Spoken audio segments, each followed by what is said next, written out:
The history of Next Chapter Ministries really parallels Scripture.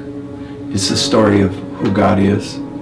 It's the story of redemption, His faithfulness, His showing up in people's lives.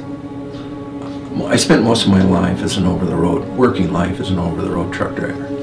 I did other things as well, but was the majority of my work history.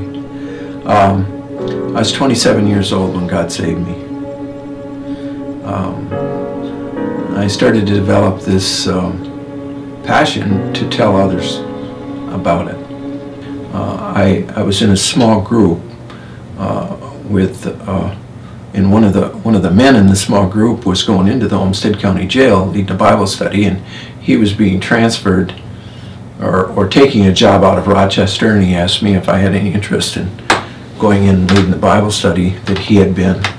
And I said sure. I didn't give it much thought at all. I was just, yeah, I can do that.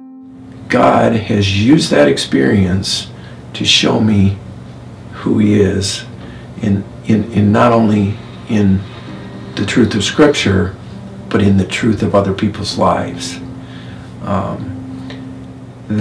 Then as I kept going, it just became sort of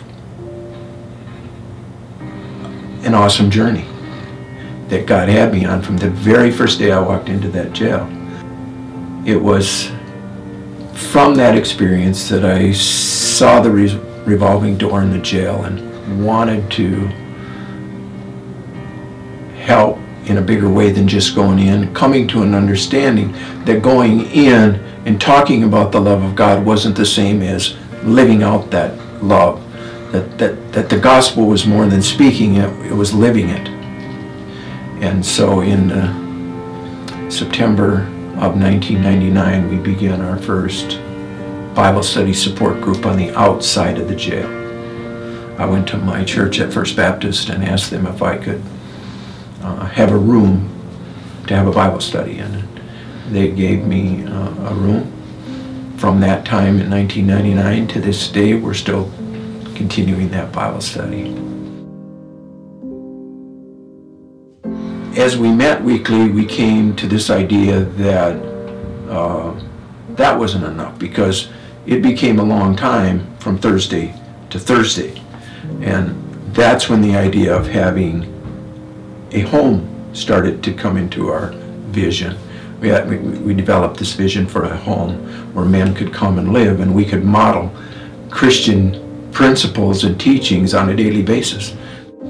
In the spring of 2002, when we bought our first home to be a resident for men, it took us 3 months to remodel that, and we took our first resident in October of 2002. Since that time, 150 men or so have lived in these homes. So when it came time then, it was shortly after that, that the second home next door, a single mom lived in. And she came to me and she said, would you be interested in buying this house? So we did our due diligence and prayed about it, the board, and decided to buy it.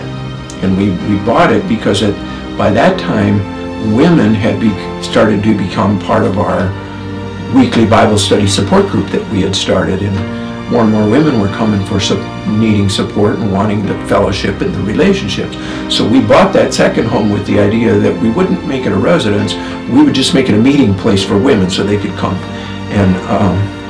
And so we decided to buy it. It was the step of faith to do that, and God then providing in a way that we would have never thought. And that's been the history of our ministry all the way through.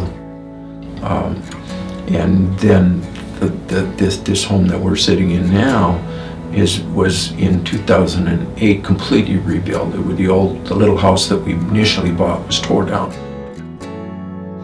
So now at this time we have 4 homes. 2 homes are residential homes for men.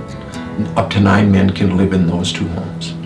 We have the women's home that's primarily a meeting place for women, where they come for weekly Bible study support, mentoring, advice, just spiritual growth. We can still take residence there. The last home we were able to buy is for youth. It is the lighthouse. It is a place of hope. It is a place where the cycle of crime is broken in the lives of kids.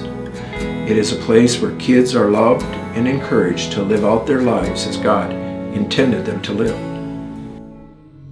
How great it is to know we are a part of God's eternal plan. The story will continue. The gospel is the power of God to save and transform lives.